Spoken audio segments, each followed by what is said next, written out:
bienvenidos a mi estudio. Pensé que sería más personal y más amigable invitarlos a mi estudio. Aquí es donde estudio la palabra de Dios. Y detrás mío verán unas estatuillas. Son estatuillas de pastores de ovejas.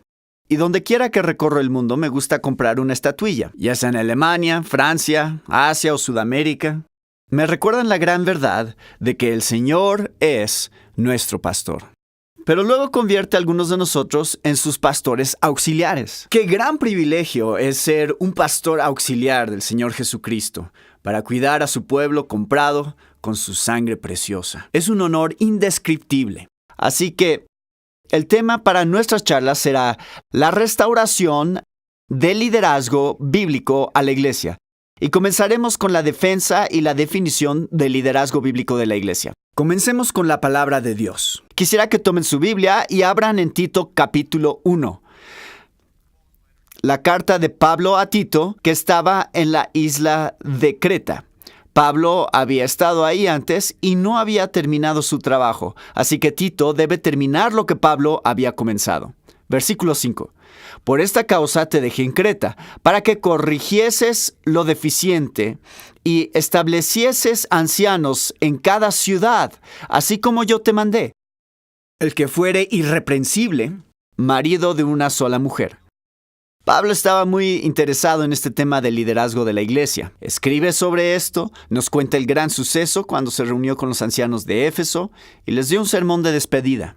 Y le hubiera gustado ser el orador en este sitio web, pero no pudo estar acá. Pero hizo algo mejor. Escribió cartas, parte de la estrategia de Pablo para instruir a sus iglesias y corregir los problemas fue escribir cartas. Y estas cartas perduran para nosotros hoy. Son cartas divinamente inspiradas. El mismo Pablo afirma que toda la escritura es inspirada por Dios y útil para enseñar. Así que tenemos estas maravillosas cartas para instruir a nuestras iglesias locales y cómo debemos gobernarnos y cuidarnos. Pablo dice aquí que una iglesia sin ancianos calificados es deficiente. Volveremos a esto en unos momentos. Primero quiero considerar el problema. Existe un problema muy serio. El problema es la pérdida de la enseñanza del Nuevo Testamento sobre el liderazgo de la iglesia. Quiero contarles primero acerca de la carga personal que Dios me dio hace más de 40 años. Y ese fuego que Él inició permanece aún en mi corazón. Estaba en una clase sobre el gobierno de la iglesia en el seminario. Y lo que me sorprendió de la clase era la falta de apoyo escritural para gran parte de lo que se decía. Un día me acerqué al profesor, a quien respetaba mucho, y le pregunté: ¿qué me puede decir de todos estos textos de las Escrituras sobre el liderazgo de la iglesia? Su respuesta fue sorprendente. Dijo: todos esos textos sobre los ancianos no significan nada. Y pues no tuve el valor para responderle y decirle algo. Simplemente medité: ¿significan algo todos los textos inexistentes sobre clérigos y reverendos? ¿Dónde están esos textos? Así que comencé a pensar y me di cuenta al considerar este tema que había una absoluta confusión sobre el tema de ancianos y diáconos de la iglesia. Recuerdo que cierta vez un hombre me dijo: el trabajo de los ancianos es distribuir los boletines en la iglesia. Pensé, ¿llegaremos alguna vez a entender correctamente esta doctrina? Luego estaba preparando una serie de sermones para mi iglesia y llegué al punto del liderazgo de la iglesia y la estructura de la iglesia y buscaba material sobre ancianos y diáconos y realmente me sorprendí por la escasez de material en esta área. Ahora, esto fue 40 años atrás y el día de hoy las cosas han cambiado. Entonces habían folletos pequeños y libros, mayormente con un enfoque denominacional, sin interacción con las escrituras. No era exposición bíblica. Fue en ese momento que el Señor colocó en mi mente y corazón, y estoy tan contento que lo hizo, escribir un libro que simplemente recorrería todos los textos de las Escrituras sobre el liderazgo y el diaconado y presentarlo dejando que las Escrituras hablen por sí mismas. Y el resultado fue Liderazgo Bíblico de Ancianos. El secreto del libro es que es mayormente una exposición bíblica. Deje que las Escrituras hablen. Como todos sabrán, es difícil cambiar las tradiciones de una iglesia. Es imposible sin la palabra de Dios y el Espíritu de Dios obrando en nuestros corazones y mentes. Así que pensé que esta era la única manera de hacerlo. Simplemente fui de un texto a otro, interactuando con el texto, procurando por la gracia y ayuda de Dios que cada vez que escribía y estudiaba, el Señor me protegiera de mis propias tradiciones y concepciones preconcebidas. Dejar que la palabra de Dios hable. Quiero decir que muchas iglesias tienen un liderazgo de ancianos. Tienen ancianos y lo tienen porque las escrituras lo enseñan muy claramente. No lo podemos negar. Pero existe otro problema. No tienen un liderazgo bíblico. Tienen lo que he denominado una junta de ancianos. Lo que muchos denominan ancianos son asesores, administradores, hombres de finanzas, formuladores de políticas, recaudadores de fondos, consejeros del pastor. No son ancianos bíblicos, y es muy obvio. El liderazgo bíblico es un liderazgo pastoral, con ancianos calificados activos, no una junta de personas que solo lideran y formulan políticas para la iglesia de manera temporal. Ahora, ¿qué vamos a hacer acerca de esta pérdida de la doctrina del liderazgo bíblico de ancianos? Hay solo una solución: volver a la enseñanza del Nuevo Testamento.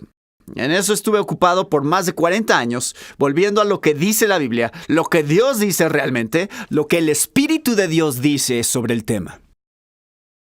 Y esto lo denomino restauración, recuperación y reforma. Necesitamos recuperar las enseñanzas del Nuevo Testamento sobre los ancianos. Ahora, no debería sorprendernos que debamos hacer esto. Casi toda doctrina de las Escrituras, en algún momento u otro, necesitó ser reformada, corregida o avivada. Es una especie de tendencia natural olvidarse y confundirse acerca de una doctrina y distorsionar la doctrina o extraviarla del todo. Vemos esto en el Antiguo Testamento. ¿Recuerdan el apóstol Pablo en Romanos capítulo 15 y versículo 4? Dice: el Antiguo Testamento es para nuestra enseñanza. Primera Corintios 10 y versículo 11 dice: el Antiguo Testamento es para nuestra enseñanza. Y a través de todo el Antiguo Testamento vemos doctrinas que se pierden. Vemos al pueblo de Dios alejarse lejos de Dios. Desobediencia.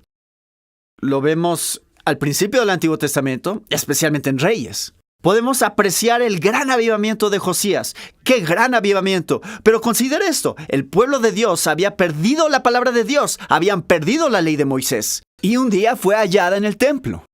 El templo no se utilizaba apropiadamente, el sacerdocio no funcionaba, no se celebraban las fiestas. Israel se había distanciado mucho de Dios y se había entregado a la idolatría. Querían ser como las otras naciones.